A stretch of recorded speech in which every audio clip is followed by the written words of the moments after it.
In the grand palace of Oyo, where the walls whispered and the air hummed with power, Queen Arike was the least favored among the Alaafin's wives. She was neither the most beautiful nor the most cunning, but she possessed something rare, a quiet strength, a resilience that refused to be bent. And then she gave birth to Adunni. From the moment the child drew her first breath, the palace knew she was different. Where other infants wailed, Adunni stared with wide, knowing eyes, as if she had already seen the world and found it lacking. The Alaafin, who had sired many sons but no daughters, was instantly enchanted. This one, he declared, cradling her in his arms, will be the jewel of Oyo. For Queen Arike, it was both a blessing and a curse. The other queens sneered, their jealousy festering like a poison. How dare the least of us bear the king's favorite child? But no one dared speak against the Alaafin's will, not openly. Adunni grew up wild. While other princesses were taught to weave, dance, and lower their eyes in submission, Adunni ran barefoot through the palace courtyards, her laughter ringing like war bells. She followed her brothers, Prince Adekunle, Prince Olumide, and Prince Duro, like a shadow, mimicking their swordplay, their wrestling stances, and their battle cries. Go back to the women's quarter, little sister, Adekunle would tease, ruffling her hair. War is for men. But Adunni would scold, her small hands gripping a wooden dagger. I will fight better than all of you one day. The brothers laughed, but they never chased her away. Instead, they indulged her, secretly teaching her the ways of despair when their father wasn't looking. By her 12th year, Adunni's beauty was the talk of the kingdom. Her skin glowed like a burnished bronze, her eyes sharp and knowing, her frame tall and lit like a warrior's. Princes and nobles from neighboring kingdoms sent gifts, hoping to win her favor. But Adunni cared nothing for silks or jewels.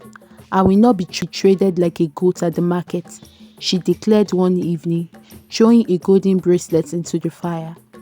Queen Arike gasped, "Child, do you know what you have done? This was from the Benin prince." Adunni only smirked. Let him take his gold to a woman who wants it. The Alaafin, when he heard, did not punish her. Instead, he laughed, a deep booming sound that shook the palace. She has the spirit of a king, he said proudly.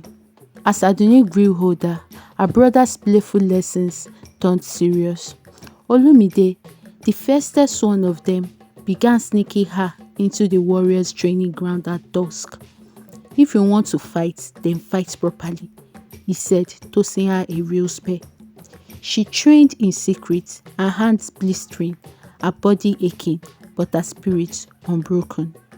Soon she could outmaneuver even the palace guards. But then disaster struck. One evening, as Adunni sparred with Olumide in the moonlit courtyard, a shadow moved in the darkness. Queen Morenike, the Alaafin's most cunning wife, stood watching, her lips curled in triumph. The next morning, the king summoned Adunni. His face was stormy. "You have shamed me," he thundered. "A princess fighting like a common soldier. Have you lost your senses?" Adunni lifted her chin. "I only wish to protect your father." The Alaafin's eyes flashed with something unreadable, pride, fear. "You will not touch a weapon again," he commanded, "or I will disown you." That night, Olumide was sent to the northern borders, a punishment for encouraging her defiance. Adunni wept in silence, her fist clenched. Then she made a vow. One day, they will all see. One day, they will all beg for my spear. Weeks later, news came that shook the palace to its core. The Nugbe warriors had crossed the borders. The Alaafin and his sons rode to war, their armor gleaming under the harsh sun. Adunni stood at the palace gates, her heart pounding. "Come back safely," she whispered, but deep down she knew something is wrong. As the dust settled, the army disappeared into the horizon. A single vulture circled overhead. Adunni stood frozen at the palace gates, her heart hammering against her ribs. The air was thick with the scent of impending rain, but no drops fell, only silence. The kind of silence that came before a storm. Behind her, the women of the palace wailed, tearing their clothes in grief. The Alaafin and her brothers had been captured. The Nupe warriors, fierce and merciless, had ambushed them at the river crossing. Now they were being held in the enemy's camp, their lives hanging by a thread. Queen Morenike's voice glittered through the chaos. This is what happens when women forget their place. Adunni's fists clenched. She would not weep, she would not beg, she would act. That night, under the cover of the moonless sky, Adunni slipped into the royal stables. She wore the tunic of a palace guard, her hair tightly wrapped beneath a leather helm. Her mare, Idon, snorted softly. "Quiet, girl," Adunni whispered, stroking her neck. "Tonight we save a kingdom." She rode hard, her body bent low against the wind. The path to Nupe camp was treacherous. Swollen river, the dense forest, and ever-present threat of enemy scouts. But Adunni knew these lands. She had memorized every trail from her brother's war story. By dawn, she stood at the edge of the enemy's camp, her pulse rowing in her hairs. The Nupe warriors laughed when she revealed herself. The Alaafin's daughter, the commander, General Bello sneered. "Did Oyo run out of men to send?" Adunni did not flinch. "I did not come to fight. I came to bargain." She dropped to her knees, a gesture that sent murmurs rippling through the camp.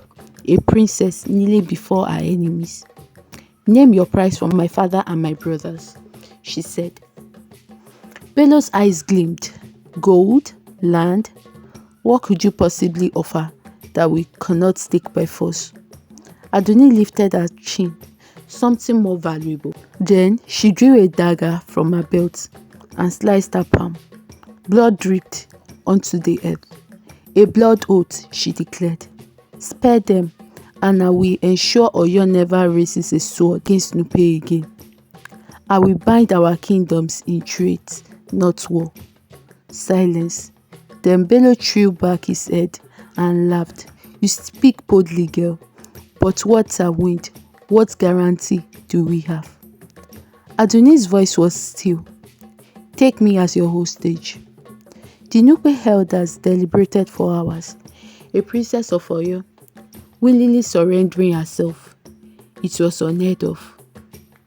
Finally, Bello emerged from the tent. "Your father and brothers will be released," he said, "but you will remain with us for 1 year. If Oyo so much as looks at our borders with ill intent, your blood will water the soil." Adunni did not hesitate, agreed. When the Alaafin and her brothers were brought forward, beaten but alive, her father's eyes widened in horror. "Adunni, no!" She embraced him quickly, whispering, "Go, rebuild, I will return." As her family rode away, Adunni stood tall, her back straight, her face unreadable, but inside, her soul screamed. Life in Nupe camp was a slow torment. Adunni was not mistreated. No, that would have been easier to bear. Instead, she was watched. Every move, every breath, scrutinized for weaknesses. She was given the quarters of a noble hostage, but the message was clear: you are not free. Yet Adunni was no ordinary prisoner. She learned the Nupe language, she studied their tactics, She even healed their wounds using the herbal knowledge passed down from Queen Arike. Slowly, grudgingly, the warriors began to respect her. But respect wasn't enough, she needed leverage. One evening, as Adunni tended to a sick child in the camp, a hooded figure slipped into the tent. "Princess," the stranger whispered, "you are not the only one playing the games." The figures lowered their hood, revealing a face she knew. Her blood turned to ice. It was someone from Oyo, someone who had betrayed them. The Nupe camp was filled with the feeling of betrayal. Adunni paced the guarded tent, her mind racing. The appearance of Bamidele, her father's most trusted general among her captors, had shaken her to her core. How deep did this deceit run? Outside, the camp buzzed with activity. The Nupe warriors sharpened their blades, their laughter coarse and mocking. They thought her broken. They were wrong. A shadow fell across the tent entrance. Durojaiye, a golden-eyed guard, slipped inside. "They are coming for you," he murmured. Adunni's breath caught. "Who?" "Your brothers." The news reached the Nupe camp that they are coming. They are mounting a rescue. Her heart swelled, then immediately clenched with fear. This was a trap. Back in Oyo's palace, Queen Morenike moved quietly through moonlit corridors. She found the remaining princes gathered in the ward chamber: Adekunle, Olujimi, and Adetunde. Their faces drawn with grief for their captured sister. "We must act," Adekunle growled, slamming his fist on the table. "Our sister is in the enemy's hands." Morenike let a single tear slide down her cheek. "My brave sons," she whispered, "your loyalty honors your family. But think, what would Adunni want?" The princess stilled. "She would want Oyo strong," Morenike pressed, "not weakened by reckless revenge. But if you must go, go quietly." Our own son, Prince Adewale, stood in the corner, his eyes filled with dark emotions. The night the princes attacked, the Nupe camp was ready. Adunni heard the clash of steel, the scream of dying men. She strained against her bound, desperate to join the fight. Then Adekunle burst into her tent, his armor covered in blood. "Sister," he caught her ropes with a shaking hand. "We must." An arrow hit him in the throat. Adunni screamed as her brother collapsed. More arrows flew through the tent fabric. Olujimi and Tunde fell next, cut down by hidden archers. Only Adewale, who had hung back, remained untouched.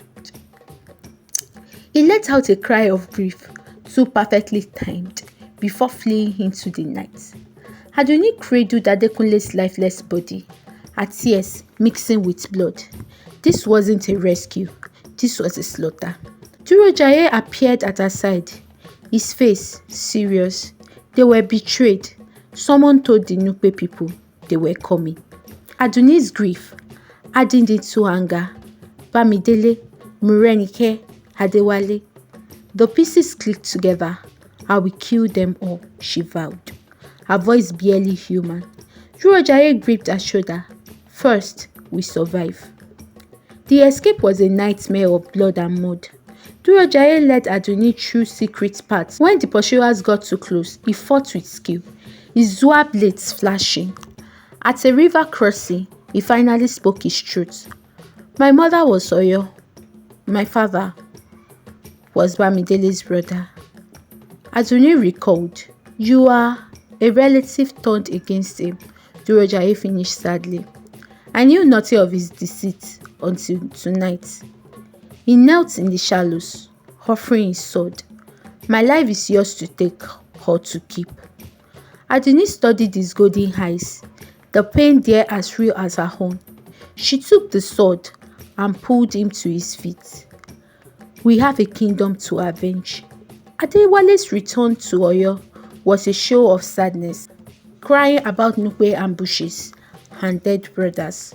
The people wept, The Alaafin, already weakened from captivity, collapsed. Queen Morenike comforted the masses with false words and crying, "My brave son barely escaped. Those savages slaughtered our princes, and Adunni, our dear Adunni, surely dead by now." The news of his son's death broke the Alaafin's heart. He lay in his room, his once strong body now weak, his breath sounding like dry leaves in the wind. The royal doctor whispered, "Grief has hurt him badly." Queen Morenike stood by his side, her face showing sadness like a grieving mother. But her son, Prince Adewale, couldn't hide his excitement, pacing back and forth like a trapped animal. "Soon, mother," he whispered, "the throne will be mine." The Alaafin's eyes, though clouding with pain, saw too much. On the night before he died, the Alaafin called for Adewale. The prince knelt, but his smile showed his true feelings. "Father," he said, his voice full of pretend sadness. The Alaafin's hand grabbed Adewale's wrist with surprising strength. "You think I don't see the truth?" the king asked roughly. "You and your mother, you planned this." Adewale tried to pull away, but the dying man held tightly. "Listen, Adewale," Alaafin growled. "I warn you, your rule will be bad. The people will hate you, and when the true heir returns, you will be punished." With that, the Alaafin took his last breath, his eyes still open but still accusing. The kingdom mourned, or so it seemed. In truth, Morenike had paid people to cry louder, ordered drummers to play sad music until the people's grief turned to numbness.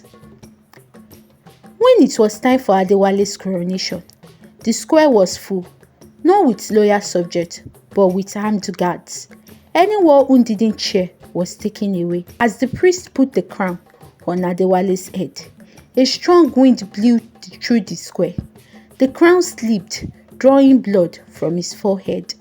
The crown whispered, "The warning starts now," they said, and only Adewale could hear them. Far from Oyo, in the hidden valleys of Nugbe borderland, Adunni was alive. She stood before a growing army, not of traditional warriors, but of ordinary people. Farmers who had lost their land, artisans who were poor because of taxes, former slaves who remembered the Alaafin's kindness, and at their head, Durojaiye, his eyes shining like gold in the firelight, as he trained them to fight. "Oyo will not expect us," Adunni declared. "They think we are gone. Let's show them we are not." Back in the palace, Adewale ate and drank, the crown now firmly on his head. To the new Alaafin, his friends cheered. Morenike watched from the shadows, her smile sharp. Everything was going according to her plan. A horn blew in the distance.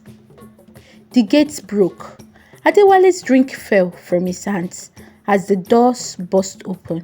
A guard stumbled in, an arrow sticking out of his chest. "They come," he gasped before falling. Through the smoke and chaos, a figure appeared, not a ghost, not a memory. Adunni. Her armor was dirty and bloody, her eyes burning with anger.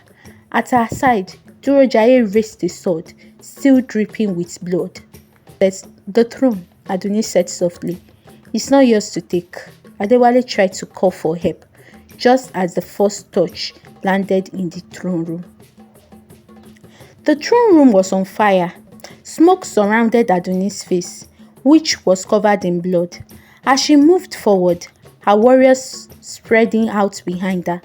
Adewale hid on the steps of the throne, his crown falling off, his nice clothes stained with wine and fear. Sister, he stuttered. Adunni's sword shone. The crown fell to the ground, followed by Adewale's hand.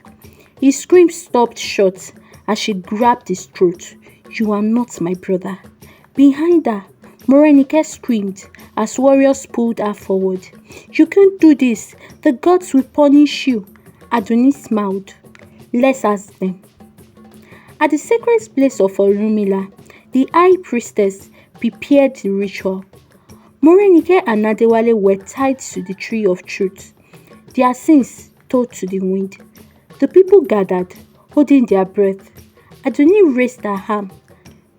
"Let the god decide their fate." The earth shook. A lightning bolt hit the tree. When the smoke cleared, Morenike and Adewale were still alive, but their skin had burn marks, showing their bad actions and fear for all to see. The priestess gasped. "The god have spoken. They are cursed to be warnings." Adunni's decision was quick. "Chain them to the gates of Oyo. Let every traitor see their fate." For 7 days and 7 nights, Adunni hunted. Bamidele, the traitor general, was found hiding in the swamps. She fed him to the crocodiles, but not before cutting out his tongue. The corrupt leaders who supported Adewale were stripped of their titles, their wealth given to the poor. And when the last enemy fell, Adunni stood in the palace courtyard, the morning sun shining on her. "The past is gone," she declared. "Now we rebuild." To many people's surprise, Adunni didn't kill the Alaafin's other wives. Instead, she gathered them in the royal garden. Their fee clear. "You were used." Morenike's evil hurt many. But today, you choose. Swear loyalty to Oyo or live in peace. One by one, they knelt. Even Queen Arike, Adunni's mother, cried as her daughter put the Queen Mother's symbol on her wrist. "You are the head of this family now," Adunni whispered. On the day of her crowning, the sky seems to bow as the priestess placed the crown on Adunni's head. A flock of birds circled overhead, a sign of good luck. Then the high priest stepped forward, his voice loud. "Hear the prophecy. As the lioness rules alone, so shall Oyo stand strong. Our enemies will perish, and our reign shall bring prosperity." The crowd cheered. Adunni's eyes met Durojaiye's eyes across the seas of faces. He nodded once, a protector and a friend. People will talk about Adunni the Strong in whispers. How she walked the streets at dawn, listening to the people. How her laws were fair but strict. How she took no husband but raised her children to be strong. And when traders asked why Oyo gates had no chains, the people smiled because our leader is strong and just.